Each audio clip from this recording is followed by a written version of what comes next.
vamos continuar o nosso estudo sobre oração.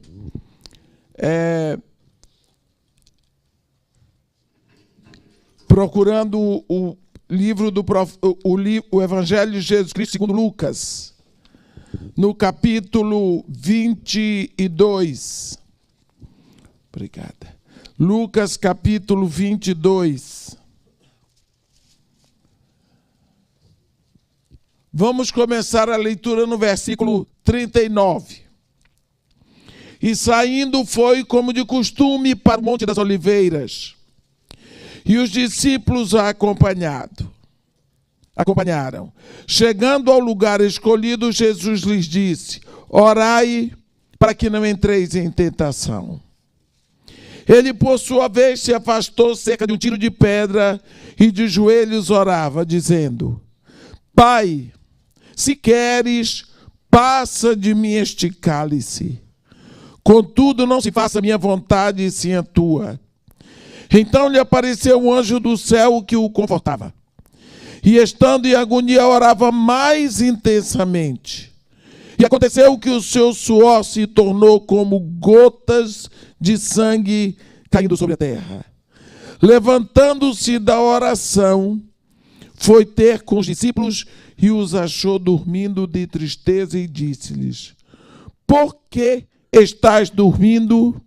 Levantai-vos e orai, para que não entreis em tentação.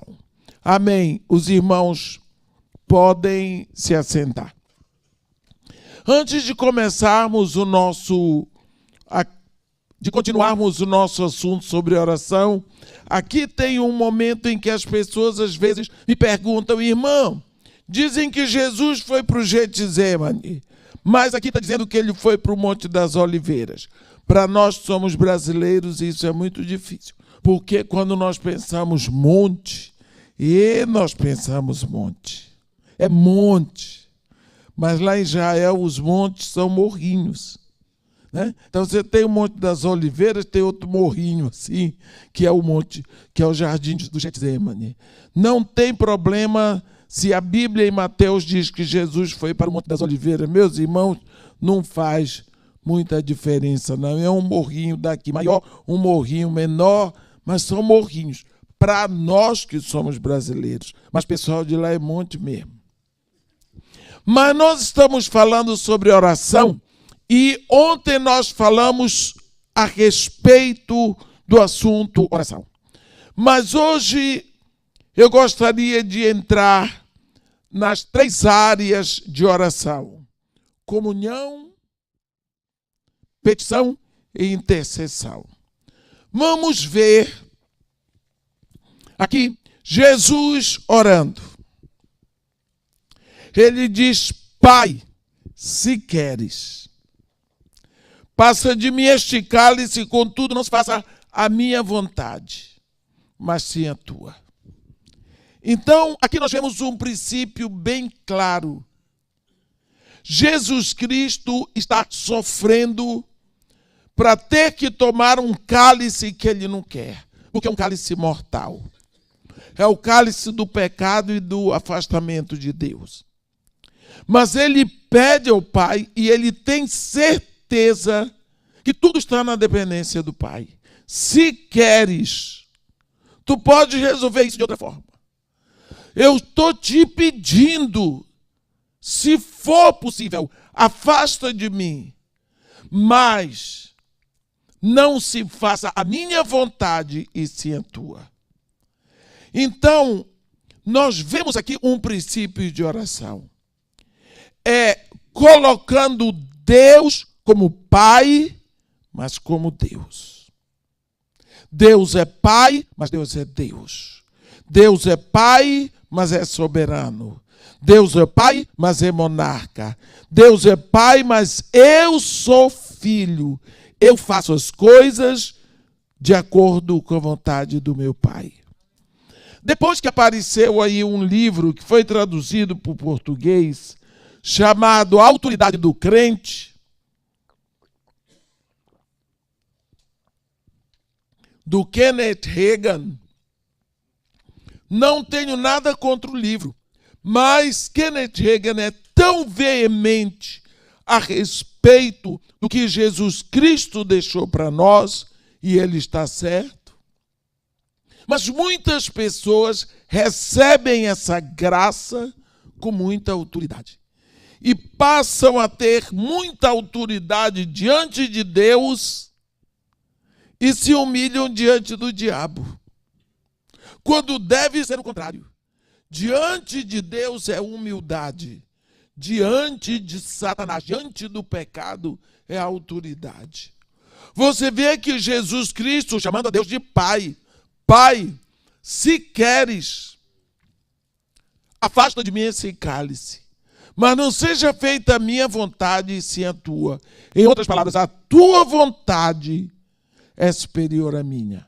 A tua vontade vem primeiro e a minha depois. E a Bíblia diz que Deus não fez a vontade de Jesus. Deus mandou um anjo que o confortava. A Bíblia diz que apareceu do céu um anjo que o confortava. Mas Deus fez o que tinha que fazer. E o que Deus, o Pai, tinha que fazer não era a vontade do Filho, era a vontade do Pai. Então aqui nós temos um princípio de oração, o princípio da petição. No princípio da petição, nós aprendemos e somos incentivados por Jesus a pedir. Lá em Mateus, no capítulo 6, Jesus Cristo nos diz: pedi, no capítulo 6, e dar-se-vos-á. Buscai e achareis. Batei e a porta abrir-se-vos-á. Ele nos aconselha e até nos incentiva a pedir. Mas o fato de pedir não significa que nós vamos receber exatamente aquilo que queremos. Porque isso daqui engloba muita coisa. Por exemplo, se eu sei que beber muita pinga dá problema na minha saúde, eu começo a beber muita pinga, eu estou pedindo doença. Então a doença me vai ser dada. Eu sei que se eu fumar muito, eu vou ter problema de efizema pulmonar. Então cada cigarro que eu ponho na boca, eu estou dizendo, me dá um efizema pulmonar. Porque a minha atitude é de pedir alguma coisa. Eu acho que estou buscando o meu prazer, mas com a minha atitude eu estou pedindo uma doença. Se eu gosto de dirigir com velocidade, é uma satisfação que eu tenho.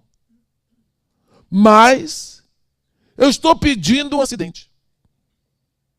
Embora eu não queira o acidente, mas eu estou buscando.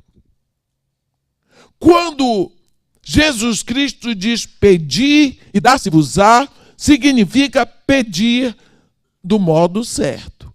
Quando nós pedimos a Deus, precisamos pedir, primeiro, buscando qual é a nossa real necessidade. Porque quantas vezes pedimos para as nossas vaidades? Não pedimos de Deus o básico. E a Bíblia diz que Deus é Jeová Jiré, é aquele que supre a nossa necessidade. Mas como é que pedimos? Lá no 1 de João 3, no versículo 22, 1 de João 3, versículo 22 diz assim: e aquilo que pedimos, dele recebemos, porque cumprimos os seus mandamentos e fazemos diante dele o que lhe é agradável. Então, existe toda uma armadura para a nossa petição. Quando nos chegamos a Deus para pedir, e esta é a área da petição, precisamos ter, primeiramente, a certeza de que Deus tem prazer em suprir necessidade. Deus tem prazer em suprir necessidade. Então nós podemos pedir. Outra coisa, precisamos ter a certeza que Deus, na sua infinita bondade, Ele vai dar aquilo que nós necessitamos. Jesus Cristo uma vez disse: olha, se vós que sois maus, sabeis dar boas dádivas aos vossos filhos, quanto mais o Pai que está no céu. Onde já se viu, se o seu filho lhe pede um peixe, você vai dar uma serpente? Se seu filho lhe pede um pão, você vai lhe dar uma pedra? Lógico que você não vai fazer isso. Então por que você acha que Deus vai dar alguma coisa que prejudique? Você pode pedir. Ele tem prazer de dar, mas Ele vai dar no suprimento da vossa necessidade. Quantas vezes nós pedimos a Deus porque queremos alguma coisa? E Deus está sabendo que nós estamos pedindo um pão. Pensamos que pedimos um pão, mas estamos pedindo uma pedra. Deus está olhando adiante. É como seu filho, hoje, lhe pedir digamos, um celular caríssimo. E você sabe que seu filho vai ser atacado na rua por causa daquele celular e pode perder a vida. Então você não dá por causa das consequências daquilo. Mas seu filho talvez ache que você não dá porque você não quer. Logicamente que você pode dar. Teria prazer de ver seu filho com um celular de última geração, mas você sabe o quanto aquilo é prejudicial para ele, então você retém. Então, quando nós pedimos, precisamos ter o elemento confiança. Saber que nós indicamos ao Pai a nossa vontade, o nosso desejo. Abrimos o nosso coração e Deus vai dar segundo aquilo que é necessário para nós. Quantas vezes eu já pedi coisa a Deus que hoje eu digo: Pai, te agradeço que você não me deu aquele negócio. Eu às vezes fico me perguntando por que é que eu peço tanto dinheiro a Deus e Ele não me dá. Eu já jejuei por isso, eu já fiz vigília por isso. Eu disse: o senhor não está vendo? Assim. Apontava tudo, porque a minha oração é muito prática. Eu oro a um Deus que é meu Pai, é soberano, mas está aqui me ouvindo. Será possível que o senhor não vê assim? Deus está lá olhando para a minha cara. Às vezes o pouco que tem ele ainda tira. Quantas vezes eu disse: eu peço para os outros, o senhor dá. Eu peço para mim, o senhor ainda tira. Não sei o que o senhor tem contra mim, mas continuo pedindo, porque Jesus Cristo diz para insistirmos na oração. Um dia, eu vi por que é que Deus não me dá as coisas. Eu estava orando, e era mês de outubro. Eu disse: Senhor, o senhor me dá 30 mil reais. E eu disse para ele assim: o senhor tem tanta gente rica aí nesse mundo, toca o coração de alguém para me dar 30 mil reais, porque eu compro os tênis todos das crianças, compro as roupas que estão faltando e ainda dá dinheiro para as cestas básicas. Pai, qual é o problema de fazer isso? Tão pequeno para o senhor, tão grande para mim, sobre a minha necessidade. Faz uma coisa assim para mim, não sei de onde o senhor vai tirar, mas abre esse caminho para mim. Eu estou te pedindo em nome de Jesus, pela tua misericórdia, faz uma coisa assim, me dá uma surpresa. Eu vivo pedindo uma surpresa agradável para Deus e Ele, Passaram-se 2 minutos. Eu fiquei parada, eu estava orando com quem? Eu disse: Pai, em vez de 30, o senhor dá 50. Porque eu fiquei pensando que 30 já não dava. O senhor dá 50? Porque se o senhor mandar 50, eu já pago os salários de novembro. E eu posso ficar uns 5 dias sem pregar, com um final de semana. Mas eu pensei, eu fico sem pregar e fico final de semana aqui, pensando, eu vou arrumar as coisas do final do ano das crianças. Aí a Kay, que estava orando comigo, disse: pai, eu te peço, não dá um tostão a mais para a mamãe. Não dá um tostão a mais para a mamãe. Porque a primeira coisa que ela vai fazer é deixar de pregar a tua palavra. Ela vai ficar 8 dias sem pregar a sua palavra, com 50 mil na mão. Não dê um tostão a mais para ela. Eu lhe peço em nome de Jesus. Mas eu tenho a alegria de dizer para vocês. Sabe de quem foi a oração que ele respondeu? A da Kay.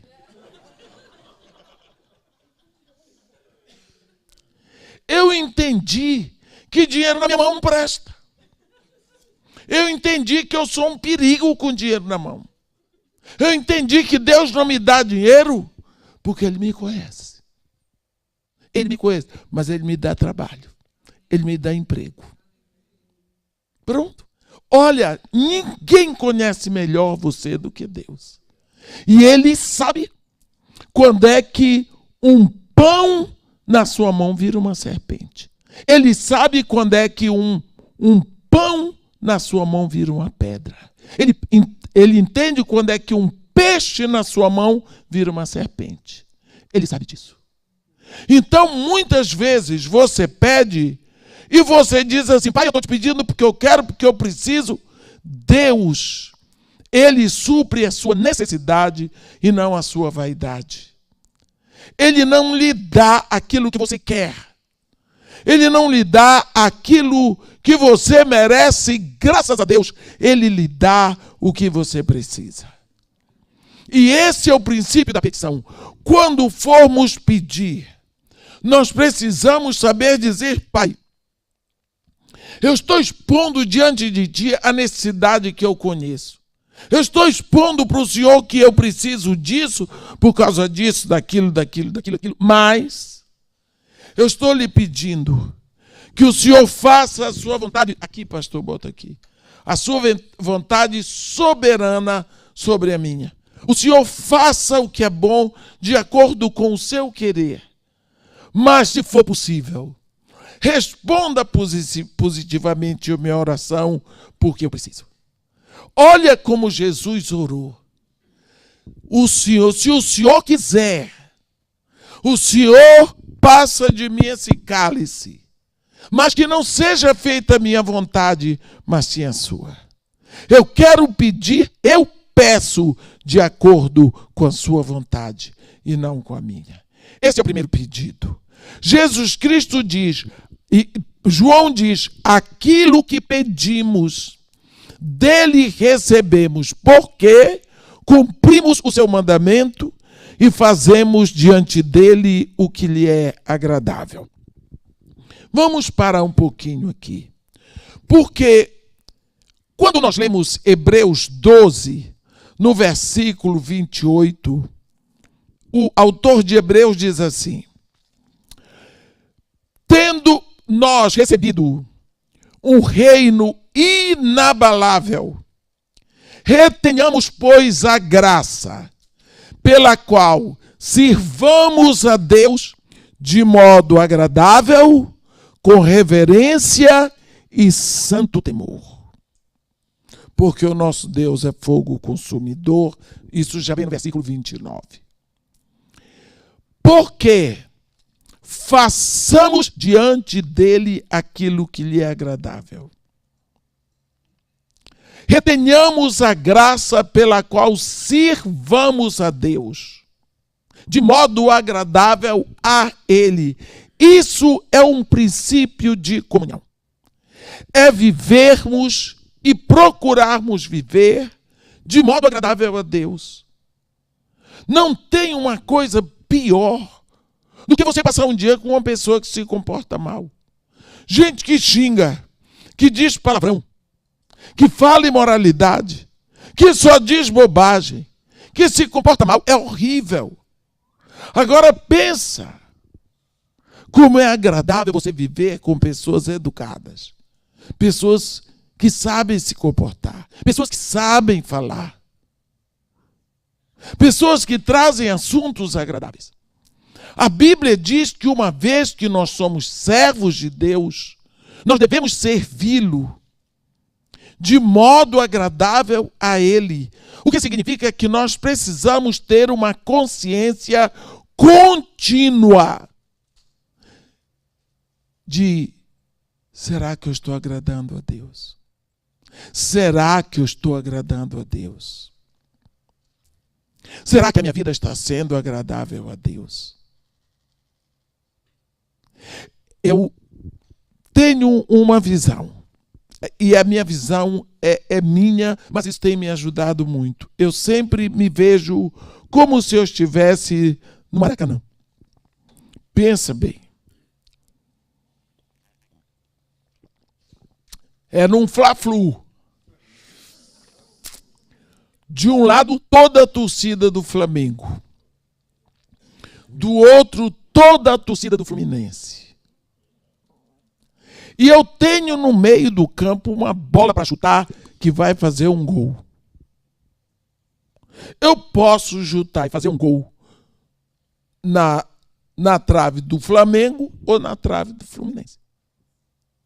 Se eu chutar a bola e fizer um gol na trave do Flamengo, o Fluminense todo vai levantar de alegria porque o Flamengo levou um gol.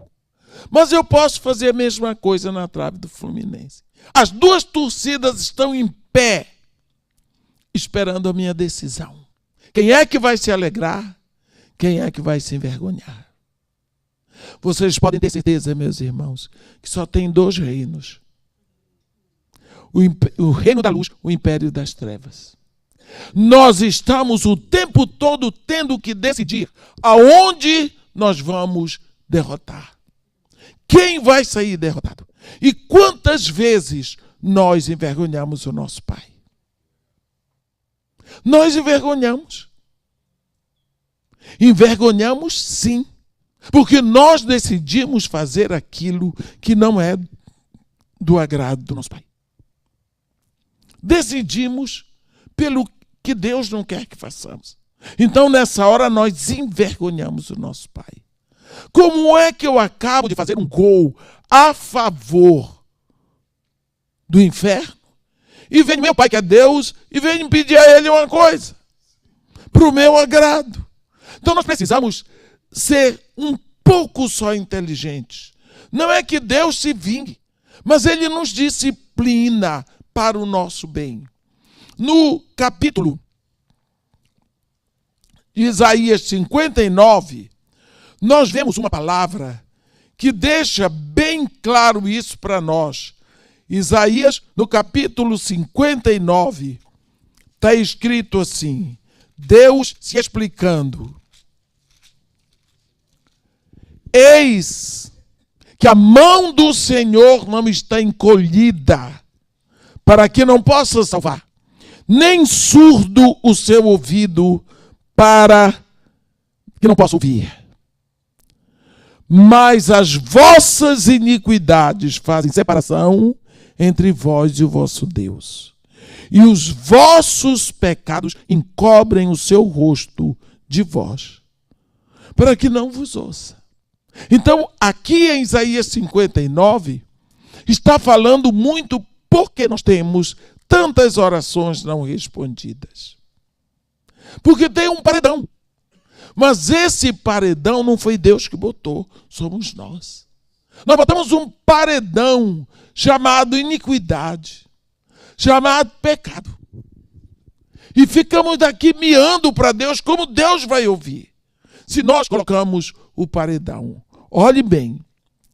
Eis que minhas mãos, meu braço, minha mão, meu braço não está encolhido para que não possa salvar, nem surdo o meu ouvido para que não possa ouvir. Mas as vossas iniquidades fazem separação entre vós e o vosso Deus, e encobrem o seu rosto. para que não os veja. Somos nós que colocamos a barreira. Somos nós que colocamos a cobertura. Somos nós que buscamos o impedimento para que Deus não nos ouça. Ah, mas irmã, ninguém pode impedir a Deus. O meu pecado encobre. O meu pecado ensurdece. O meu pecado me esconde. Aqui está a palavra de Deus. Quantas vezes Jesus Cristo diz que nós precisamos, quando orar, não entrar diretamente na petição. Pai nosso que estás nos céus, santificado seja o teu nome, venha o teu reino. Seja feita a tua vontade, olha o que vem antes, na terra como no céu. O pão nosso de cada dia dá-nos hoje e perdoa os nossos pecados, como nós perdoamos aqueles que pecaram contra nós. Então, existe tanta coisa antes de pedirmos, mas, irmã, é muito difícil? Não. Você tem que saber que você está orando a um Deus que é santo e que tem vontade de fazer as coisas para você e que tem vontade de suprir as suas necessidades. O prazer de Deus é esse. Foi Deus que nos criou, foi Deus que nos inventou. Ele resolveu nos resgatar, nos redimir. Ele sabe disso tudo e ele ensina como fazer. Mas nós continuamos colocando paredão. Mas vamos orar. A Bíblia diz que quantas vezes... Uma vez eu me lembro que eu estava num congresso, numa cidade, a pastora Valnice passou lá e deu quinta e sexta sobre intercessão. E eu dei sábado e domingo. Aí, quando eu acabei de dar a preleção de sábado de manhã, veio uma senhora com uma cartolina bem grande, disse: irmã, por favor, me ouça aqui. Eu disse: pois não, filha, que foi? Botou a cartolina. Está aqui todos os passos que a pastora Valnice deu. Eu disse: mas que bom, pastora Valnice é uma benção. Eu gosto dela. Ela disse: pois é. Ela disse que se fizesse esses passos, minha oração ia ser respondida. Eu pensei: Valnice não disse isso. Porque Valnice não poderia ter dito aquilo. Ela disse: já fiz todos eles. Isso ela deu ano passado. E minha oração não foi respondida. Eu disse: minha irmã, me perdoe. Mas eu tenho certeza que a irmã Valnice não disse uma coisa dessa. Porque o pouco que eu conheço daquela mulher, ela não faria isso. Disse, irmã. Eu disse: eu posso saber o que tanto você pede a Deus? Eu oro pela conversão do meu marido. Quantos anos casados? 15, irmã. Eu oro desde que ele estava noivo. Eu disse: você casou achando que Deus ia converter seu marido. Você casou com ímpio porque você achou que sapo vira príncipe. Não, irmã, não brinca não. Eu disse: não estou brincando, estou dizendo a verdade. Cadê seu marido? Está lá em casa. Eu disse: quem vai servir o almoço para ele? Ele se vira.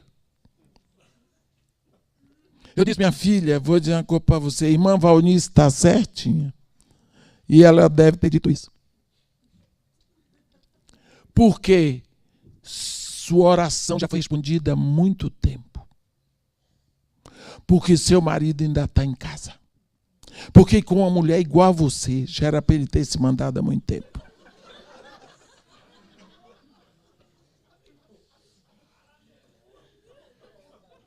O homem não é crente. A mulher passa a quinta-feira toda na igreja, até de noite. A sexta-feira toda na igreja, até no sábado, e o marido se virando para fazer almoço. O homem que trabalha o dia todo. Chega em casa, não tem mulher, ele vai ter que virar, esquentar a comida. Por quê? Porque a mulher está na igreja. Você quer um cristão desse na sua casa? E esse homem não pode ser ímpio. Ou ele queria se livrar dela. A oração dela estava respondida. O milagre estava feito, o marido ainda estava em casa. Porque o meu não ficaria nem no primeiro dia. O marido que eu tive não ia ficar nem no primeiro dia. Que ele ia dizer, o que é isso? Qual é o problema? Qual é o seu caso com o pastor?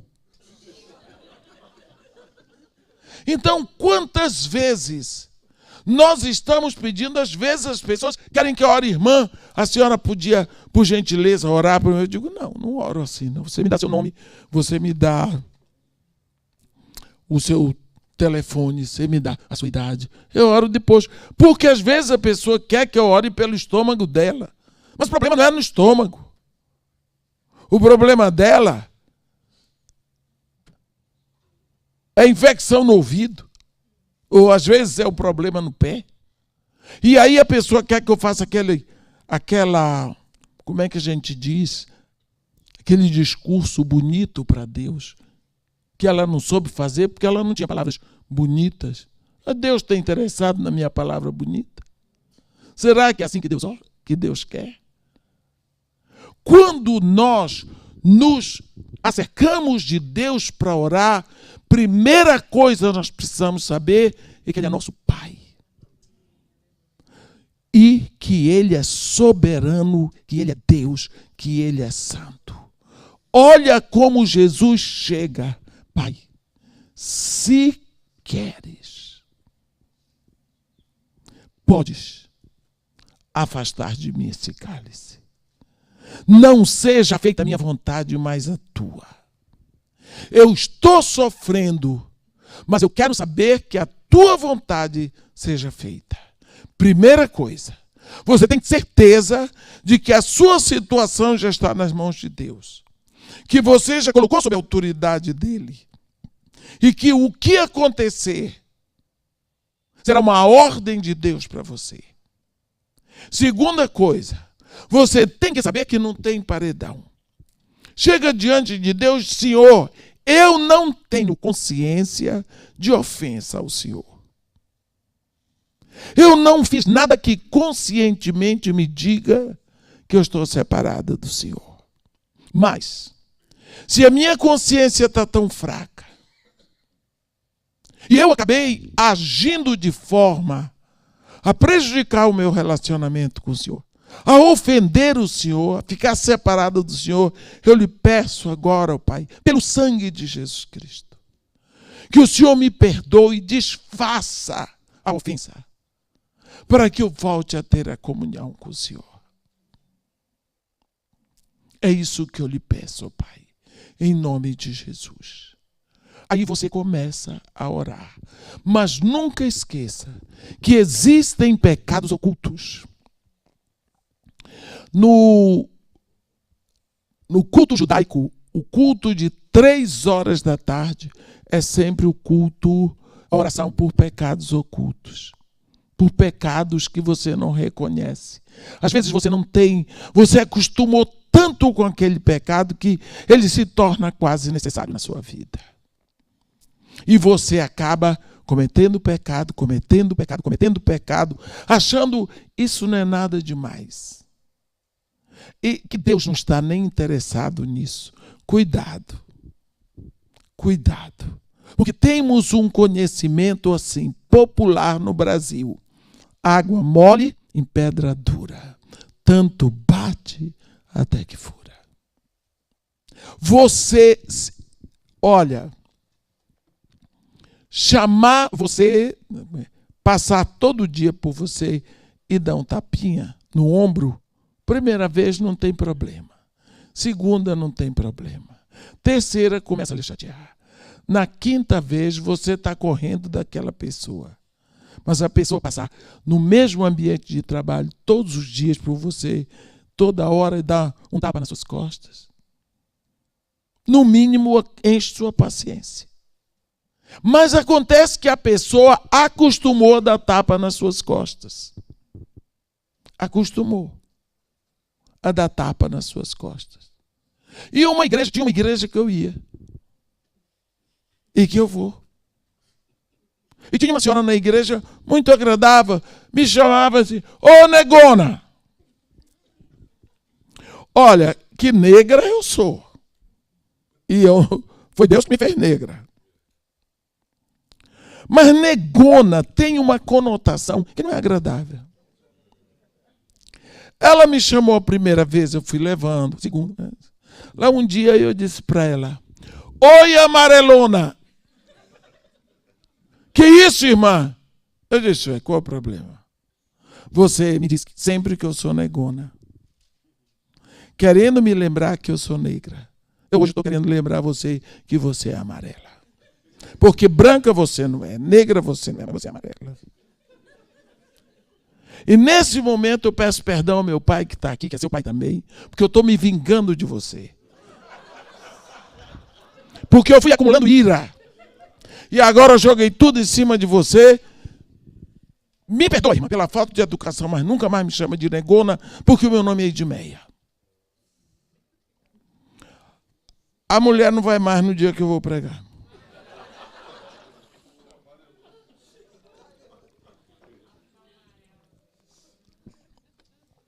Eu, que não fiz isso desde a primeira vez, errei. Porque da primeira vez que ela chamou de negona, irmã, vamos nos amar, mas não me chama porque eu esqueci o meu nome. Teria evitado isso tudo, mas fui deixando. A mulher foi acostumando. De uma hora para outra, chama a negona. A ela não ofendia, porque ela acostumou. Quer dizer, quem pecou foi ela e eu também. Porque eu deixei. Se eu tivesse falado da primeira vez, era melhor. Então, da mesma forma, nós nos viciamos com pecado mesmo. E de uma hora para outra, a gente chama pecadinho. Mas aquilo é ofensa a Deus. Todo pecado é uma ofensa a Deus e nós precisamos abrir os nossos olhos quando nós tratamos o pecado com leviandade. Pecado traz morte. Ele vai que é um vírus que entra e essa virulência vai acabar matando. Se nós não procuramos o medicamento certo. Portanto, essa fase de petição na oração é o momento em que nós chegamos, paramos e dizemos, Pai, daí em diante, cuidado. Pai,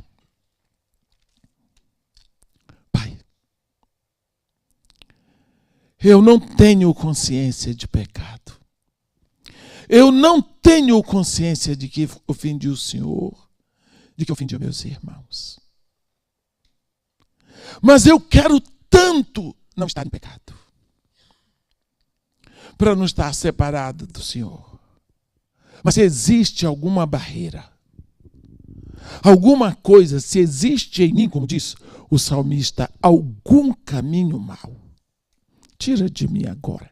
É o meu primeiro pedido em nome de Jesus. Eu chego diante de ti, Pai, com tantas necessidades. Hoje eu vim para pedir. Mas eu quero te pedir.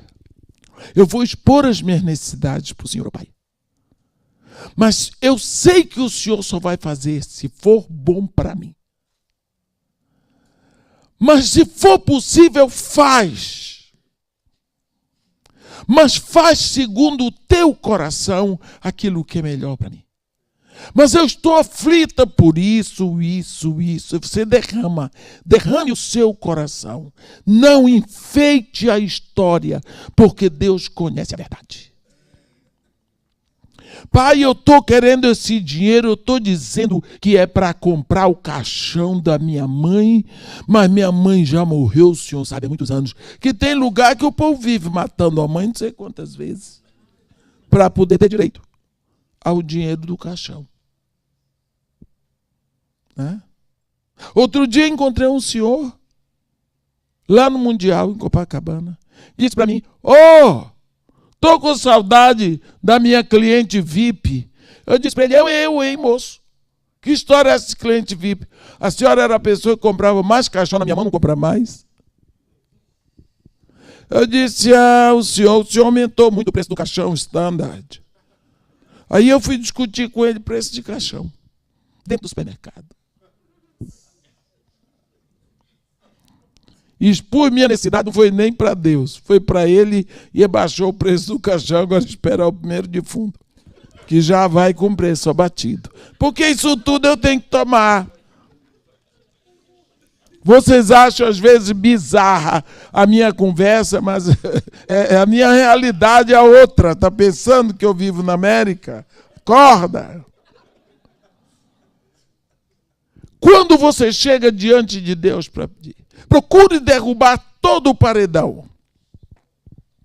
Procure saber que Ele é soberano, que Ele é seu Pai, que Ele quer lhe dar o melhor, e Ele tem o melhor para lhe dar. Mas às vezes não é a hora.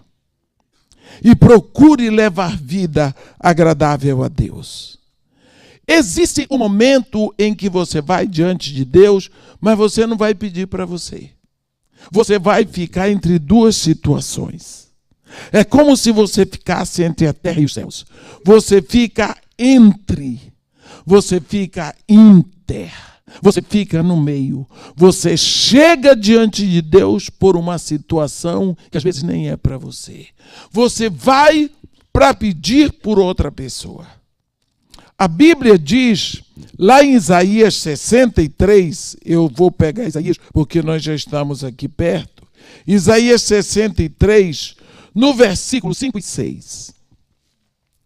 Está escrito assim, Deus falando. Olhei, e não havia quem me ajudasse. E admirei-me de não haver quem me sustivesse. Pelo que o meu próprio braço me trouxe a salvação e o meu furor me susteve. Na minha ira pisei os povos. No meu furor embriaguei-os, derramando por terra o seu sangue. Olhe bem. Deus diz, olhei e não havia quem me ajudasse. Deus procura quem o ajude aqui. Você lembra que quando Deus vai para Sodoma e Gomorra, ele para e ele diz, eu vou fazer uma coisa terrível. Vou destruir 2 cidades completas. Mas eu não posso ocultar isso de Abraão. Abraão estava lá sem saber, em pé. Ele vai ser pai de muitas nações, de todas as nações da terra. Então Deus diz para Abraão, Abraão, estou caminhando para destruir Sodoma e Gomorra. Abraão diz, o quê? Destruirás o justo com o ímpio? E se tiverem 60? Ele não, e tiverem 40? Não é? E quando chegou nos 10, tiverem 40, ele disse, tiverem 40 justos, eu não destruirei por causa dos 40 justos. Abraão calou a boca. Se for Sara, ia dizer não, senhor. E se tiver um, e se não tiver nenhum? Porque mulher, você sabe que exagera. Mas Abraão parou nos 10. Coitado de Abraão. Abraão achou impossível não haverem 10 justos. E Deus só tirou Ló, com a mulher e as 2 filhas, por causa de Abraão. Quer dizer, não havia ninguém mesmo. Mas ele colocou Abraão para interceder. Abraão foi o intercessor. Ali. Aqui ele diz, olhei, e não havia quem me ajudasse. Não havia um intercessor. Lá em Jó ele diz, não havia um árbitro que colocasse a mão entre nós ambos. O árbitro é o intercessor. É aquele que pede pela situação. É aquele que leva uma situação diante de Deus e pede. A intercessão é petição, mas não é a petição para você, é a petição para alguém. Aqui você também vê, aqui em Isaías 62, você vê Deus no versículo 6 mostrando o zelo que ele tem por Jerusalém. Quando ele diz: sobre os teus muros, ó Jerusalém, coloquei guardas que não se cansam de vigiar, nem de dia nem de noite. Ó vós que fareis lembrar do Senhor, não descanseis, nem deis a ele descanso, até que restabeleça Jerusalém e a coloque por objeto de louvor sobre a terra. Então nós vemos aqui Deus colocando intercessores para que tragam Jerusalém o tempo todo diante de Deus. E é incrível como o mundo todo tem sempre alguém orando por Jerusalém. Sempre alguém orando por Jerusalém. Por quê? Para levar Jerusalém diante de Deus. Guardas, intercessores são guardas, são vigias, são atalaias. Existem pessoas que têm essa vocação. Quando você olha lá em Cantares, aquela moça diz para o seu amado, que é Jesus: temos uma irmãzinha que ainda não tem seios. Que faremos quando ela for pedida? E a resposta vem do rei, que é Jesus: se ela for um muro, coloque sobre ela torres de prata. Se ela for uma porta, forre-a, cerque-a com tábuas de cedro. Quer dizer, ela está dizendo, a igreja falando para Deus: nós temos uma nova convertida. Ela está nova convertida, mas ela ainda não tem seios. Quer dizer, ela ainda não pode amamentar. Ela ainda não pode alimentar, porque ela está muito novinha. Mas ela vai crescer, ela vai chegar no momento de amamentar. Amamentar significa o leite, ele é o sangue que se transformou no leite. Então, quando uma mulher amamenta a criança, ela está amamentando com a vida dela, porque na Bíblia a vida está no sangue e o sangue é vida. Então, o sangue da mulher se transforma em leite para ela alimentar seu bebê. Então, a menina, quando ela ainda está muito imatura, ela não tem seios. Mas depois que os seios ficam prontos, o dia que ela parir, ela vai ter leite, ela pode amamentar. Então, seio significa maturidade. Aqui, quando a palavra diz, temos uma irmãzinha que ainda não tem seios, significa que não está madura. Mas que faremos quando ela for pedida? Quer dizer, quando ela for pedida para ser noiva, o que vamos fazer com ela? Qual é a vocação da pessoa depois de uns anos na igreja? Se ela for um muro, coloque sobre ela torres de prata. Mas se ela for uma porta, cerque-a com tábuas de cedro. Então significa que nós na igreja temos que olhar duas ações nos novos convertidos. Ou eles são muros ou são portas. Se você olhar a diferença entre um muro e uma porta, o muro é imutável. O muro é silencioso. O muro é vigilante. Ele vê tudo que passa de fora e tudo que passa de dentro.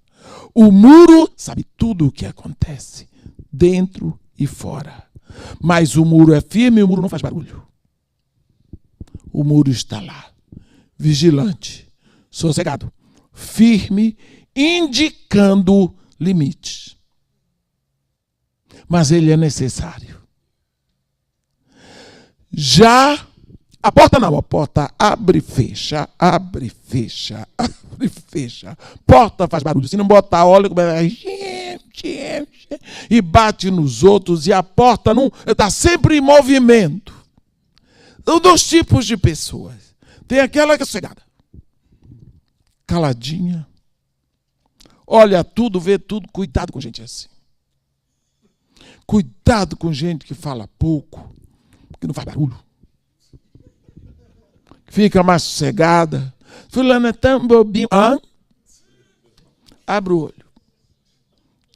Quem é que é aqui sossegadinho? Conheço ninguém aqui assim. Ele disse, essa pessoa, você já enxergou que ela é um muro? Coloque sobre ela uma torre de prata. O que é prata? Prata na Bíblia significa redenção. Jesus Cristo foi comprado com moedas de prata. Prata significa preço pago, redenção. Bota essas pessoas para interceder, porque elas estão sempre olhando. Sempre olhando. Sempre olhando. A torre de prata lá, uma das características de uma mulher amadurecida na Bíblia, quando Jesus Cristo descreve, é o teu nariz é como a torre do Líbano que volta para Damasco. Pois que nariz que essa mulher tinha. Uma torre do Líbano. Mas significa atenta, porque o nariz, o nosso nariz, ele nos livra de muitos problemas. Você põe uma coisa no fogo, vai fazer outra daqui a pouco. Corre, porque o nariz indicou que está queimando. Então livrou da casa pegar fogo. Então, quando a Bíblia diz, moço, o teu nariz é como a torre do Líbano voltada para Damasco, o negócio fica que é uma pessoa atenta, que está sempre olhando porque era de Damasco que vinha a invasão. Mas, se essa pessoa for agitada, que nem uma porta, cerque com tábuas de cedro, porque o cedro é perfumado. Então ela se movimenta, mas ela vai espalhando perfume. Não é? Então existem pessoas na igreja que nasceram, que têm esse chamado de intercessor, de serem vigilantes, de saberem o que se passa fora e de passa dentro, não para fofocar, mas para chegarem diante de Deus com os assuntos da igreja. O intercessor é aquele que está atento para trazer os problemas ao trono do rei. Porque o rei tem o seu exército para mandar resolver. Não é o intercessor que vai resolver, é o exército do rei. Porque o intercessor observa a fronteira. Entrega o problema para o rei manda seu exército. Porque às vezes o intercessor é fofoqueiro. Aí ele cria um dano tremendo.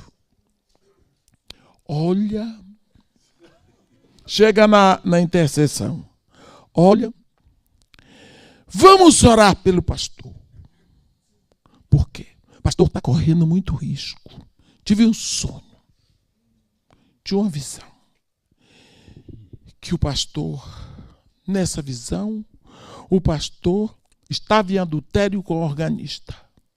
Graças a Deus aqui não tem órgão. E o tecladista é um mancebo, filho de Deus, casado, bem casado. Graças a Deus. Então vamos orar. Vamos orar. Ora, e dali, quando sai dali, uma das intercessoras chega para o marido e diz, negócio lá na igreja vai ficar difícil, porque fulana teve um sonho, os sonhos de fulana são batata. Ela sonhou para que a gente tem que orar para o pastor não cair no adultério, porque o diabo está preparando uma lá para a igreja e está preparando para o nosso pastor cair em adultério. Aí o marido tem um amigo e está lá na ginástica. E o pastor, O pastor está de olho na fulana. E o negócio, quando a coisa chega no ouvido do pastor, ele já adulterou, a mulher dos outros já está grávida, e o pastor nem pensou nisso. Acabou. O que é que o intercessor fez? Deus mostrou. Minhas irmãs, vamos orar essa semana intensamente pelo pastor. Vamos cercar o nosso pastor, a família dele. Vamos cercar a nossa liderança. Vamos orar por todos aqueles que são encarregados de estar na frente no culto. Nossa organista, nosso coral, e vai orando, mas não tem que dizer, porque a visão foi dada ao líder da intercessão. Então ele não pode abrir a boca. O intercessor fala pouco, ele fala muito com Deus, mas fala pouco para o povo. Ele Ele é o muro. Ele observa, ele vê, ele percebe o perigo, ele diz ao rei, o rei manda o seu exército. Pronto. Esse é o papel do intercessor.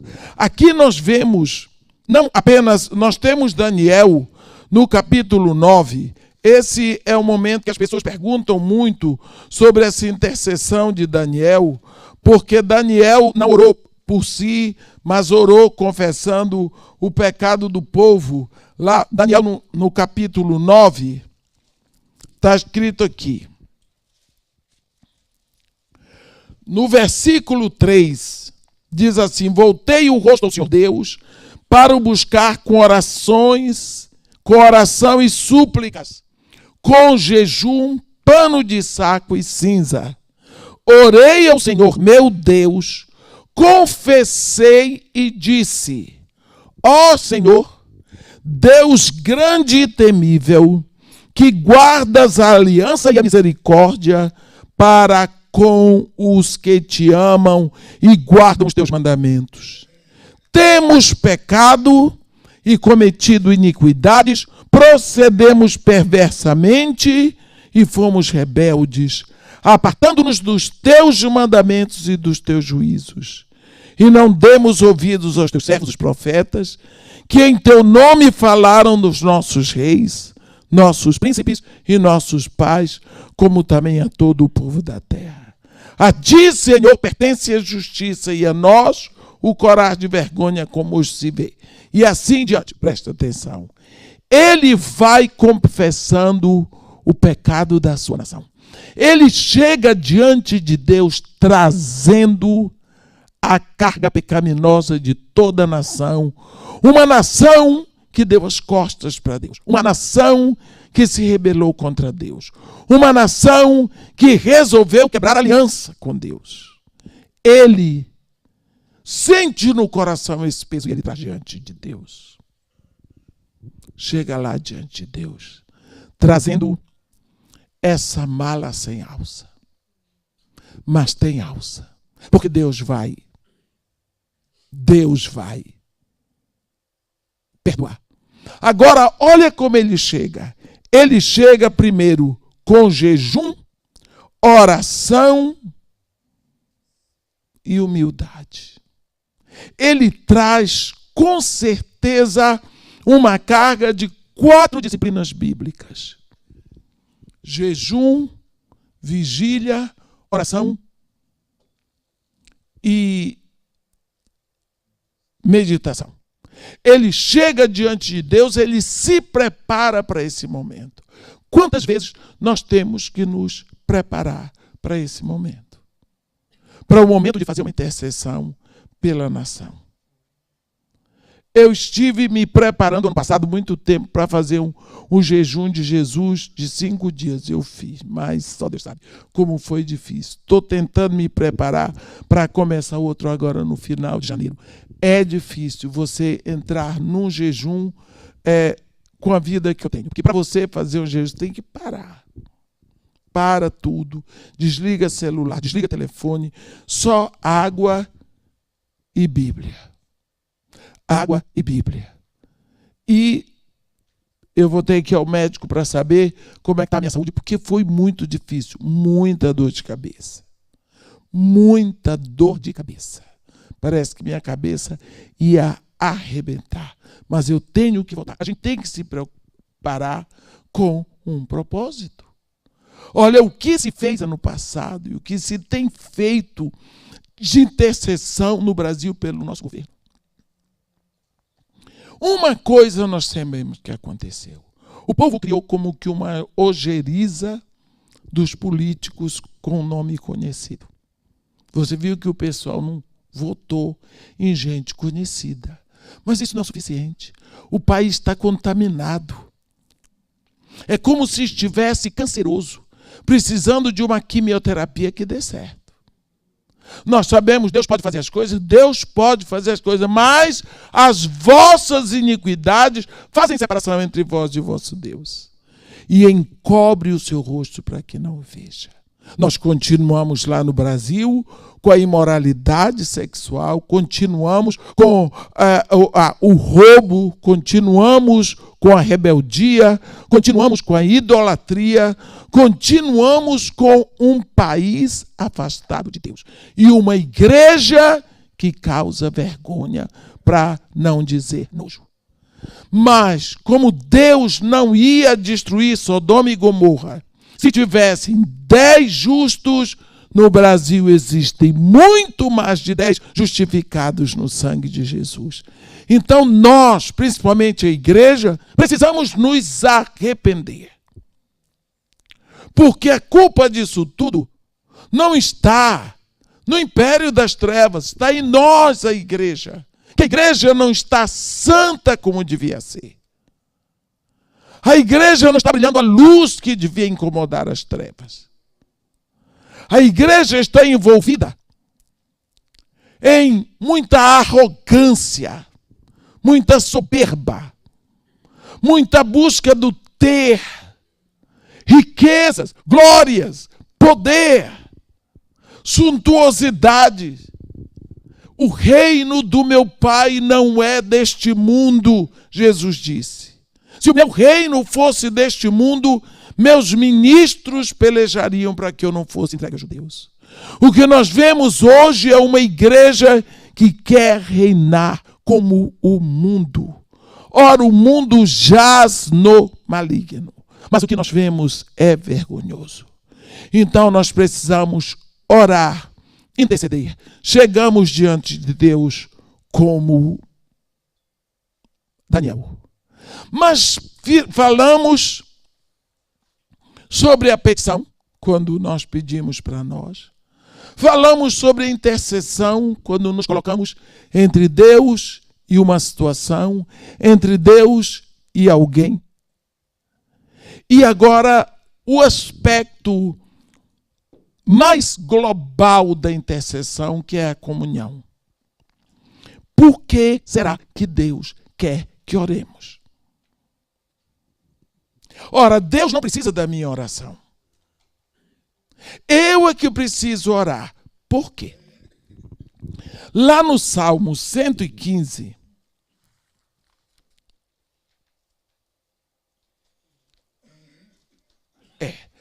é Salmo 115 que eu quero, vamos lá. Salmo 115, está escrito assim,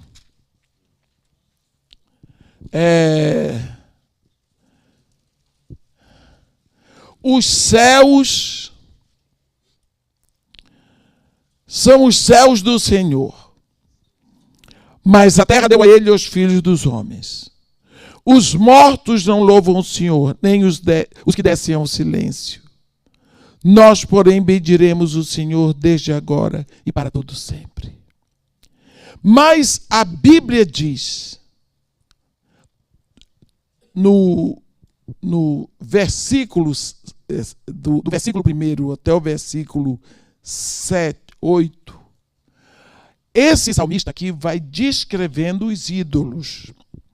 E diz assim, no versículo 4, prata e ouro são os ídolos deles, obra das mãos de homens. Tem boca e não falam, tem olhos e não veem, tem ouvidos e não ouvem, tem nariz e não cheiram, suas mãos não apalpam, seus pés não andam, som nenhum lhes sai da garganta. Mas eu quero o versículo 8. Tornem-se semelhantes a eles os que o fazem e quantos neles confiam. O que significa? Eu faço um ídolo de plástico. Eu ponho o ídolo aqui. Eu levo lá no padre para o padre consagrar. O padre consagra, não estou mentindo. A gente sabe que consagra mesmo. E aí eu levo, faço uma roupa para aquela imagem ali, sei lá. Boto dentro de casa e está consagrado. Todos os dias eu vou lá e eu adoro. Ah, mas não adoro ou venero. Vá no dicionário porque é a mesma coisa. né?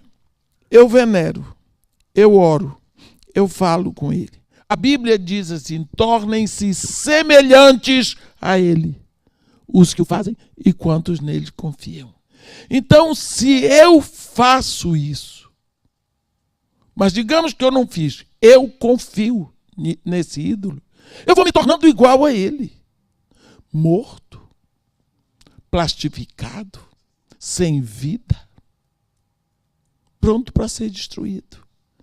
O que significa que a adoração e a adoração me levam a crescer em semelhança com o objeto da minha adoração. Então, se eu começo a orar e adorar ao Deus vivo, eu começo a ser transfigurado na imagem do Deus vivo. E o que é que Deus deseja de nós, se não nos transfigurar à imagem do seu Filho? E isso só é feito através da adoração, através da oração.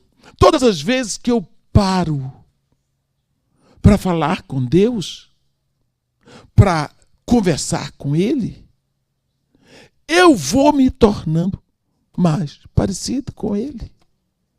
E do momento em que Jesus Cristo disse: quando orardes, dizei Pai, significa que eu posso ter toda a intimidade. Toda a intimidade possível. Eu posso chegar para Ele e contar a minha vida. Eu posso chegar para Ele e abrir o meu coração. Falar de todas as coisas. Todas as coisas. Eu me lembro que um dia eu estava no avião, indo daqui para o Brasil. Não, eu estava indo do Canadá direto para o Brasil. E no avião, eu disse assim: Senhor Deus, meu Pai, eu vou chegar agora no Brasil, mas quando eu chegar lá, eu preciso comprar isso. O dinheiro que o pastor Seni me deu foi um dinheiro alto. É uma oferta maravilhosa. Mas as coisas que eu tenho para comprar vai dar esse dinheiro, não. Mas como eu sei que o Senhor sempre supre, eu preciso que o Senhor me dê uma pista para saber o que é que eu faço. Olhe a lista de coisas, porque naquela semana eu tinha que fazer as compras dos mantimentos perecíveis e dos não perecíveis. E quando eu compro os não perecíveis, são 40 quilos de carne, 40 quilos de salsicha, 40 quilos de peito de frango, 40 quilos... É assim, é de 40 para congelar. Porque cada vez que eu faço carne são 10 quilos. Entende? E não vai dar. Aí eu fui dormir. Quando eu acordei, não demorou muito, paramos no Rio de Janeiro. Fomos embora. Cheguei em casa, encontrei com a Kay. E na entrada do meu prédio, quando eu desci do táxi, tinha uma senhora, que ela não é crente. Ela disse para mim: estou eu aqui, de meia, estou eu aqui, presta atenção, para ir fazer as compras para a casa da minha empregada, mas fazer compra aqui na Zona Sul é prejuízo, porque tudo é mais caro do que na Zona Norte. Ora, aí ela foi me dizendo: eu tenho que ir lá na Zona Norte, porque na Zona Sul isso custa tanto, lá custa tanto. Ela foi me dando a pista. Aquela mulher nunca tinha me falado de compra. Aí eu subi com aqueles preços. Quando eu cheguei em casa, abracei a Kay, parei para tomar café. Aí eu disse: que a gente tem que... Não vai dar tempo para eu tomar banho, não. Vamos descer para fazer as compras. Porque eu tenho que chegar na favela com as compras na hora certa, porque as crianças da manhã almoçam e descem Daqui a pouquinho as crianças que estudaram de manhã sobem para almoçar e ficar lá. Então, nesse ínterim, não tem criança para carregar as compras.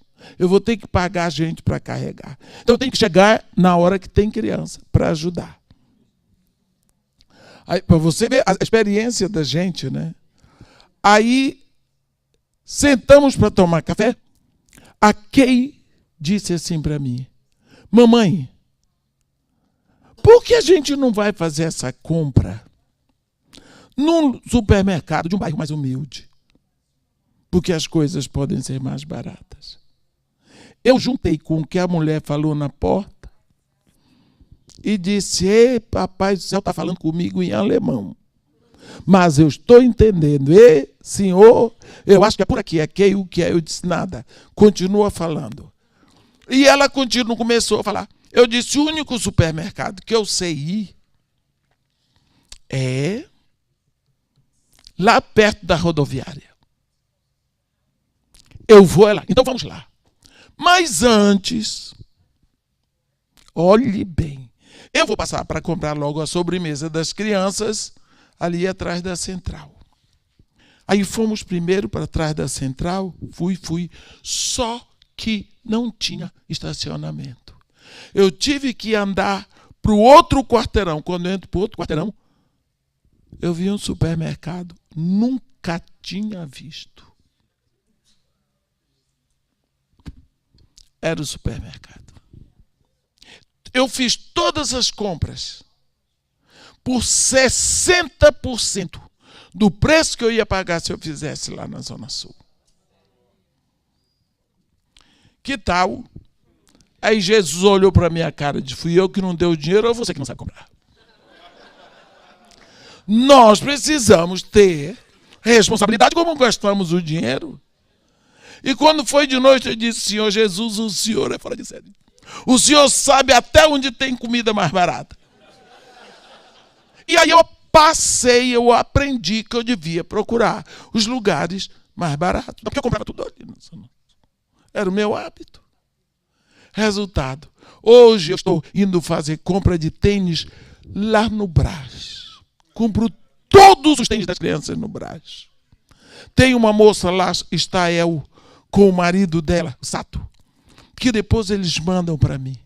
Olha, precisa ver que bobagem. Eu pagava quase 13 mil reais de tênis, estou pagando 7.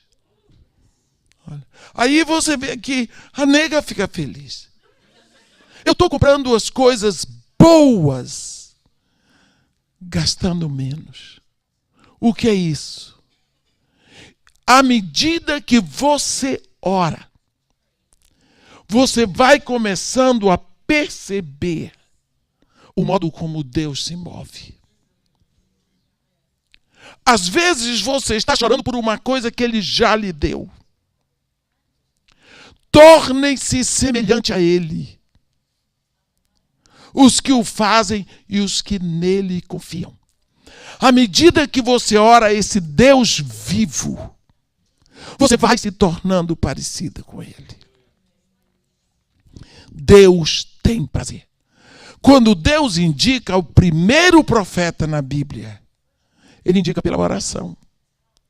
Ele diz a Abimeleque: devolve a mulher a seu marido, porque ele é profeta.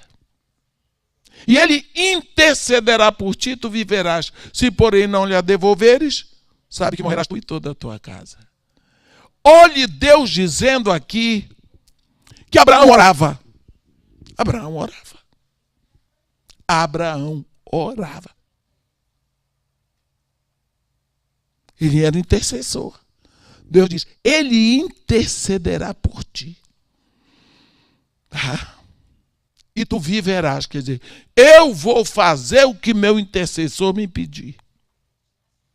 Ele vai interceder por ti e eu vou fazer o que ele me pedir. Não vou fazer o que tu queres, não. É o que ele quer. Você está vendo o valor da intercessão. Mas principalmente da comunhão com Deus. É preciso que você parta do princípio de que você é pecador, mas em Jesus você é filho de Deus. Eu quero contar uma coisa para vocês. Eu não sou pastora. Não vou ser pastor, embora todo mundo me chame de pastora. Eu cansei de dizer que não sou, agora eu deixo falar. Né? Agora eu deixo falar. Mas eu sou de uma igreja ultra tradicional, em que quem faz batismo é pastor, quem dá a ceia é pastor, quem faz enterro é o pastor. Tem coisas que só pastor faz. Assim, missionário que nem eu, nem pensar. Eu aprendi isso. Quando eu fui, ano passado, com a Helena Tanuri para Israel, chegou um dia, ela virou para mim e disse: Dimé, vocês conhecem a Helena? Aquele jeito mineirão dela falar. Dimé, o que foi, Helena? Amanhã a gente tem esse negócio do batismo no Jordão, portanto a gente só vai ministrar até meio-dia. O que você acha desse negócio? Eu disse: olha, Helena, porque a Helena tem idade para ser minha filha, mas ela é a líder, eu tenho que obedecer. Se eu não quiser obedecer a líder, porque ela é mais jovem, eu não aceito estar com ela. Não sou obrigada. Mas se eu vou, ela vai mandar e eu vou obedecer. E graças a Deus, obedecer a Helena é maravilhoso, porque aquela moça é muito especial. É muito querida. Eu amo a Helena. Aí ela diz: sim, porque vai ter batismo, você tem alguma coisa contra? Eu disse: olha, Helena, eu não acho que vai batizar ninguém. Eu acho que vai ser assim, como quando a gente faz uma festa de bodas de prata, que faz as renovações da promessa do casamento e tudo mais. E outra coisa, porque Jesus foi batizado no Jordão, João Batista batizava no Jordão. Todo mundo vem aqui, quer dar uma entrada no Jordão. Isso é coisa de crente. Qual é o crente que vai ver aqui, não vai querer dar uma entradinha no Jordão, Helena? Ela riu, ela disse: porque era isso que eu queria que você entendesse, eu estava com medo. Eu disse: mas medo de mim? Rimos, tudo bem. No outro dia fomos, eu nem me lembro onde foi, de manhã, almoçamos, fomos para o Jordão. Mas eu, de manhã, estava assim: oba, amanhã de tarde não faço nada. Amanhã é com a Helena, porque todos os dias era assim. Helena pregava hoje 2 vezes, eu 1 vez. Amanhã a Helena pregava 1 vez, eu 2 vezes. Nós fizemos assim. E ela disse: Dimé, eu estava pronta para ficar por ali, tomar um suco de romã, ficar vendo eles batizando lá dentro do rio. Eu não ia batizar de novo, eu não ia entrar na água de novo, então eu estava numa folga. Ela passou por mim com aquela mortalha branca. Sidmé, eu disse: o que foi, Helena? Você não vai botar a roupa? Para quê? Para você batizar comigo lá dentro do Jordão? Eu disse: eu não vou batizar. Ela disse: por quê? Eu disse: Helena, pelo amor de Deus. Não, porque eu não batizo, porque eu não sou pastor. Onde está escrito na Bíblia que é só pastor que batiza? João Batista fez seminário aonde? E aí,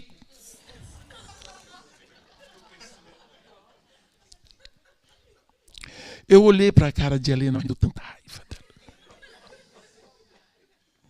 Aí eu pensei: ela é pequena, ela é jovem, mas ela é a líder. Melhor obedecer do que sacrificar. Veio no meu coração, eu estou aborrecido porque eu não sei. Eu nunca batizei, nunca sei o que é que os pastores dizem quando batismo, não sei por onde começa, não sei o que fazer, não sei batizar. Naquela hora, em cima da hora, e ela olhando para mim com aquela cara dela. Eu disse: tá bom, Helena, eu vou pegar a minha mortalha. Fui lá dentro, eu que chamo mortalha. Cheguei lá, botei a mortalha e minha nora olhando para minha cara, feliz da vida, louca para entrar no rio. Ela não podia esperar a hora, porque que tudo para ela era uma festa, que ela foi comigo. E eu entrei, só Deus sabe, eu estava por aqui com a vontade de desaparecer dali, porque eu não sabia como batizar ninguém, o que dizer, o que fazer. Pensa você ser jogada numa boca de lobo assim. Estava lá a Helena toda feliz com o marido. Ela disse: Dimé, eu vou botar um senhor que estava lá com você, porque quando você debruçar as mulheres na água, elas vão pensar que você pode cair. E eu pensando, Senhor Jesus, se o Senhor pudesse me arrebatar agora, ia ser um espetáculo, arrebatada do Jordão. Eu orei de todos os jeitos, eu cerquei Jesus. Não adiantou. Lá vem a primeira mulher para eu batizar. A mulher já veio chorando, coitada. Eu olhei para ela e eu tive duas visões. A primeira visão, ela pensa que eu sei. Segunda visão, eu sei que eu não sei. Eu disse, Senhor Jesus, se o Senhor não vier meu socorro, o que vai ser de mim? Eu fiquei olhando para a moça. O que aconteceu, aconteceu numa fração de segundo, eu tive uma visão. Deus veio e me socorreu com a visão. E nessa visão, eu vi uma cruz e um corpo na cruz, assim, em pé. Mas aquele corpo era de Jesus. Não vi os pés, não vi as pernas, não vi o rosto, mas eu vi as mãos. Um buraco aqui do lado. Eu via aquela mulher sendo sugada pro lado dele, vindo por dentro dele, saindo pelo coração. E ouvi a voz que falava comigo. Filtrados em mim. Você entra morto pecador e sai filho de Deus com vida eterna. Fiquei lá parada. Eu entendi ali a palavra filtrar. Foi o que eu preguei para todos que vieram para eu pregar. Aí eu batizei. Aí eu batizei com afluência e no final a Helena veio. Ei, vem me batizar. Eu disse, pode vir. Estou pronta. Depois ela me batizou também. Aí virou uma brincadeira. O que eu quero dizer para você, quando ela vier aqui, vocês podem lembrar, ela dizer que eu já contei o caso, ela não precisa contar de novo. O que significa? Você já filtrou café? Você põe o café. A água. O que não vai prestar do café, o que não presta do café, fica no filtro. O filtro segura. O que sai é o que vale a pena. Significa batizar em Jesus Cristo. Você entra em Cristo. O seu pecado, a sua morte fica nele. E você sai filho de Deus com vida. Quando isso acontece, significa que as escamas já caíram dos seus olhos. Significa que a sua morte já ficou. Significa que Ele é o canal único que lhe dá essa vida, essa possibilidade, esse direito a chegar diante de Deus e dizer Pai. E falar com Ele com intimidade de filho. E manter esta comunhão. Porque tudo que Deus fez, Ele fez para restaurar a comunhão conosco. E a oração, além do aspecto da petição e da intercessão, ela tem um aspecto da comunhão. É através da oração que você vai ficando cada vez mais parecido com Ele. Porque Ele vai transfigurando você. Vai transfigurando você. Lembra de Moisés que lá no monte, a glória de Deus incidiu tanto sobre ele que ele ficou com o rosto brilhando? Pois esse Deus agora está dentro de você. E a glória dele está dentro de você para se expressar de dentro de você. Comunhão. A palavra significa ter tudo em comum. Então você passa a ter em comum o pensamento de Deus, a vontade de Deus, os desejos de Deus, os pensamentos de Deus. Quando Quantas vezes nós pensamos, mas fulano não pode ser filho de Deus, porque ele tem pensamentos tão nefastos, tem desejos tão nefastos. Muitas vezes, meu irmão, a pessoa acabou de nascer. E a pessoa ainda, a comunhão apenas começou. Mas essa comunhão tem que crescer, tem que se desenvolver. E isso só é possível através dessa troca de intimidade, desse compartilhar com a presença de Deus, desse desejo de estar com Ele, de falar com Ele, de ser ouvido. Mas, irmão, o que é que tanto eu vou falar com Deus? O que você fala com o seu vizinho? Fala com Deus aquilo que está no seu coração. E apenas não fale, mas pare para ouvir. Procure ouvir o que Deus tem para falar. Porque muitas vezes você fala tanto que você não tem tempo para ouvir.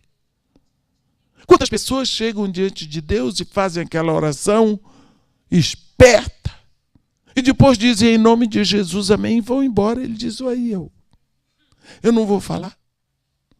Não vou falar. Não dá tempo de falar. Procure considerar as consequências e ver o que está acontecendo na sua vida. Às vezes você precisa se colocar num lugar e sair de perto para olhar para você. Olhe para você. Outro dia nós estávamos indo com as crianças, eram 2 ônibus, os meninos estavam pintando e nós fomos para um sítio. Mas eu estava tão nervosa, porque eram 140 crianças, mas adultos. E eu tenho responsabilidade, não posso voltar para a favela sem trazer as crianças. E eu estava tão nervosa, tão agitada, que eu gritava mais do que tudo. Aí chegou uma hora que eu senti no meu coração, olhe como você está ridícula. Saia daí e vá olhar como é que você está. Me veio aquele desejo. Para andar com Deus, a gente tem que ser meio doida. Eu peguei, saí assim, parei e disse, deixa eu olhar como é que eu estou fazendo. Estou fazendo assim. Eu disse, que coisa triste. Gritando com as crianças. As crianças nunca saem da favela. O dia que saem é para ouvir grito da tia. Tudo o que eles fazem, eu estou querendo que eles se comportem com uma porção de velho caquético. As crianças estão aproveitando. Eles estão gritando, eles estão pulando, eles estão felizes. Isso vai ficar escrito na história deles. E é um capítulo da história dessas crianças que Deus está dando hoje para eles. E que eu estou estragando.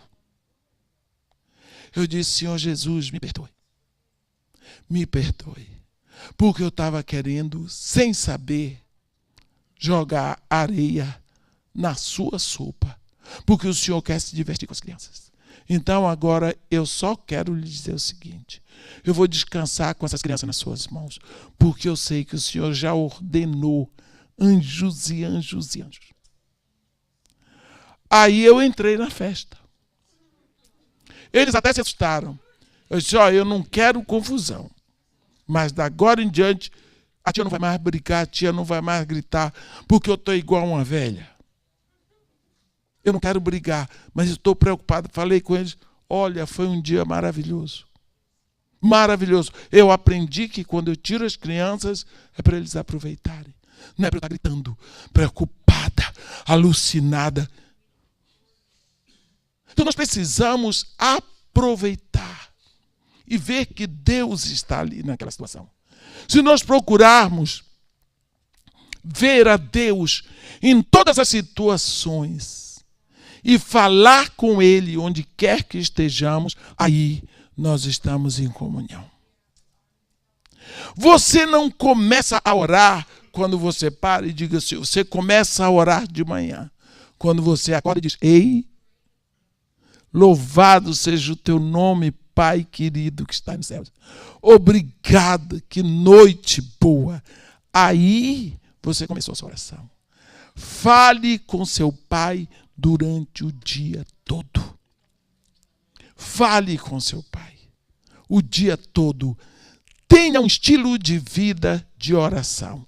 Sabe quando Paulo aconselha aos Tessalonicenses: orai sem cessar. É para você orar o tempo todo. Abra o coração. Quando Jesus Cristo estava na cruz, Jesus Cristo estava padecendo tudo e o Pai estava olhando. Mas ele não tirou Jesus dali, porque ele esperava chegar o momento dele desfazer a separação.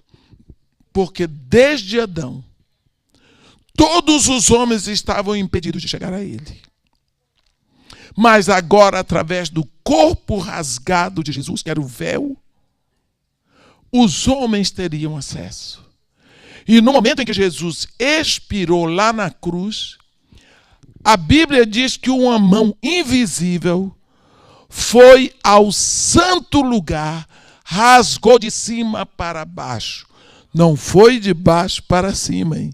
Foi de cima para baixo. Aquela cortina que era de linho retorcido, quer dizer, era tipo um carpete, e abriu, rasgou para lá e para cá, e a arca ficou visível. A arca representa a presença de Deus. O que significa? A adoração. O trono está livre. É Deus dizendo: tudo pronto. Impedimento foi tirado. O véu da separação foi rasgado. Venham, podem vir. Venham para mim. Podem vir. Será que você tem ido? Será que eu estou indo? Ele continua esperando.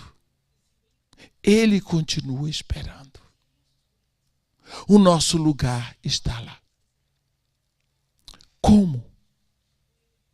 Eu que nunca tive uma vida de oração, como é que eu posso começar? Eu vou dizer uma coisa para você. Esse é um método que não está escrito na Bíblia, não está escrito em canto nenhum. É apenas um conselho de uma irmã bem mais velha, que já apanhou muito e que, de uma hora para outra, começou uma vida de oração e que tem dado certo. Você, primeira coisa que você vai fazer, eu estou lhe aconselhando. Você pede a Deus, você sente a Deus, você sente o desejo de começar uma vida de oração. Você não sabe por onde nem como. E você então para e você diz isso para o seu Pai do céu: Pai, eu tenho tanta vontade de orar, mas não sei como. Acho enjoado. Não tem pé nem cabeça. É difícil para mim, o Senhor sabe disso. Mas eu creio que o Senhor está me ouvindo. E eu quero que o Senhor me diga um livro da Bíblia para eu começar. Em nome de Jesus, ó Pai, indica para mim um livro da Bíblia. Amém. Vai fazer suas coisas. Vai chegar um momento que vai começar, o seu coração vai começar a achar um livro mais simpático. E de uma hora para outra você vai começar a sentir vontade de ler um livro tal. Um livro. Aí você diz, porque tudo é em fé, você vai crer que é Deus que está mandando você ler aquele livro. E então você vai lá na Bíblia, e você vai ver que aonde está o livro, e quando você encontrar o livro, você vai marcar o lugar. Está aqui. Digamos que o livro foi Efésios. Aí você marca Efésios. É este o livro que eu vou ler. Agora, Senhor, que horas é a hora boa para eu me assentar com o Senhor na mesa? Não espere que venha uma voz, 3 horas da manhã, 4 horas da manhã. Não espere nada de sobrenatural, que você vai ter visão, que você vai tremer, porque se você com a feijoada meia-noite e for dormir, você vai sentir muita coisa e não é espiritual. Então, a fé é pelo que você crê, não é pelo que você vê, não é pelo que você sente. Aí você vai pensar, uma hora boa para eu orar. Meu marido levanta todos os dias 5 horas da manhã. E eu tenho que levantar com ele. Então eu vou levar às 4h30. Vou levantar às 4h30. Porque tem gente aí, é assim lá. Porque não, senhora, agora vai ser diferente. Porque os dois ali tiveram um entrosamento. É 5 horas da manhã, então eu vou levantar às 4h30. Mas cuidado, você estabeleceu 4h30. Qual é o lugar, Pai, do nosso encontro aqui de madrugada? Qual é o lugar que o Senhor gosta aqui em casa para a gente ter esse momento? Você vai andar sua casa toda sabendo que você está andando com Deus, procurando um lugar do encontro. Aí você de uma hora para outra diz, aquele cantinho ali do sofá, vou tirar o cachorro de lá. Cachorro vai ser aquele cantinho. Você ajeita o cantinho todo. Põe a Bíblia lá, aberta em Efésios. E bota o relógio para despertar 4h30. Quando o relógio despertar 4h30, você não pode fazer assim. Acho que eu vou começar amanhã. Porque hoje as crianças levantaram muitas vezes, gritaram muitas vezes, que eu fui para cá não sei o quê. A igreja... Não. Se você tomar uma decisão diante de Deus, você vai cumprir. Porque a Bíblia diz para você não fazer votos, mas se fizer, tem que cumprir. Você vai cumprir. Aí você vai para lá. Você já sabe o livro. Mas quanto tempo você vai ficar sentada naquela mesa com Deus? Eu, mais uma vez, Edmé, vou lhe dar um conselho. 3 minutos. Você vai começar com 9 minutos diante de Deus. Mas, irmã, 9 é pouco. Não é, não. Para quem nunca começou uma vida de oração, 9 minutos é um absurdo. Você vai fazer 9 minutos, não é? Ao todo com Deus. Pouco assim é. Você vai fazer 9 minutos. 3 minutos de leitura. 3 minutos de meditação e 3 minutos de oração. Como você vai fazer? Quando chega lá, o livro já está aberto. Aí você vai começar a ler. Bendito Deus e Pai de nosso Senhor Jesus Cristo, que nos abençoou com toda sorte de bênçãos espirituais nas regiões celestiais em Cristo. Assim como nos escolheu nele antes da fundação do mundo para sermos santos e irrepreensíveis perante ele. E em amor nos predestinou para ele para a adoção de filhos mediante Cristo Jesus. Não estou entendendo nada. Não é para entender, é para ler. Não começa porque eu não entendi. Leia. Os 3 minutos é para você ler. Não vai entender nada. Nada. Mas é para ler. Quando der 3 minutos, você para onde estiver. Aí você volta lá para o princípio. Agora você vai meditar. Você vai observar que na hora de meditar, você medita 1 ou 2 versículos no máximo. O que é meditar? É entrar na palavra. É colocar a sua imaginação ali dentro. Aqui está escrito, Senhor, nunca esqueça que você está com Deus na mesa dele. Ele vai lhe alimentar. Bendito o Deus e Pai nosso Senhor, que nos tem abençoado. Aqui está dizendo que o Senhor nos abençoou. O quê? Com toda sorte de bênção espiritual. Senhor, eu não posso acreditar. Aqui está dizendo que o Senhor me abençoou com toda sorte de bênção espiritual. Mas que bênção é essa? O marido não quer nada com Jesus. O documento, ops, já era. O Trump está querendo me mandar embora. O emprego, não sei, o carro quebrou. Como que o Senhor já me abençoou? Aqui está o segredo. Aqui está dizendo que o Senhor me abençoou com toda a sorte de bênção espiritual nas regiões celestiais em Cristo. Mas, Senhor, eu estou aqui. As minhas bênçãos estão lá. É por isso que não acontece nada na minha vida. Porque o Senhor deixou minhas bênçãos nas regiões espirituais, nas regiões celestiais. Eu estou vivendo na terra, Senhor. O quê? Aqui está escrito que o Senhor me escolheu em Cristo antes da fundação do mundo. Quer dizer, quando o Senhor fundou o mundo, o Senhor já tinha me escolhido. Senhor da glória. A coisa é muito séria. Quer dizer que eu sou mais velho do que o mundo.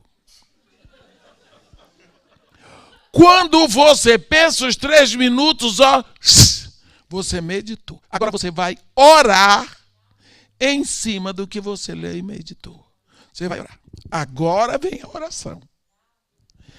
Senhor Deus, meu Pai que está nos céus, eu sou tua filha em Jesus Cristo. Mas eu estou chegando diante de ti esta manhã para te pedir. Tu que me abençoaste com toda a sorte de bênçãos espirituais nas regiões celestiais, que essas bênçãos desçam e me alcancem aqui na terra. Porque não é justo minhas bênçãos lá e eu aqui sofrendo. Eu quero te pedir a tua mão, aí você entra numa batalha. Mas em cima da palavra. E o Senhor, a sua palavra diz que o Senhor me escolheu em Cristo antes da fundação do mundo. Quer dizer, antes que o Senhor fizesse tudo, o Senhor já tinha me escolhido. Senhor, que amor é esse? Que graça é essa? Que bondade é essa? Do Senhor ter me escolhido. Oh, Pai querido. O Senhor me escolheu agora, me santifica, me ajuda a ser uma filha agradável a ti. O Senhor me escolheu, me ajuda meu marido, abençoa minha casa, meus filhos. Aí sim, passaram os 3 minutos. Você ficou 9 minutos de oração. 3 de leitura, 3 de meditação, conversando com a palavra. E 3 de oração. Não está impedido de continuar. Sabe o que vai acontecer? Você levanta dali com um combustível. Aí você bota a mesa, porque Deus me escolheu em Cristo antes da fundação do mundo. Aleluia. Vai tomar banho e se veste. Porque Deus me abençoou com toda sorte de bênçãos espirituais nas regiões celestiais. Esses 2 versículos ficam indo e vindo, oxigenando a sua alma o dia todo. E na hora que você for dormir, a última coisa que vem no seu pensamento é a palavra de Deus. Mas tem uma coisa: o dia todo você vai lembrar disso. E o dia todo você vai falar com Deus a respeito disso. Onde quer que você esteja. Essa é a forma de você orar sem cessar.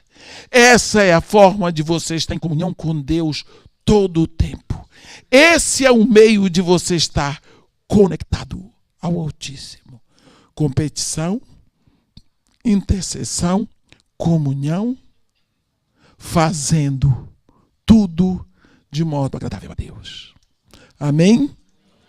Que Deus nos abençoe e nos guarde. que faça resplandecer o seu rosto sobre nós. Tenha misericórdia de todos nós. Amém. Pastor.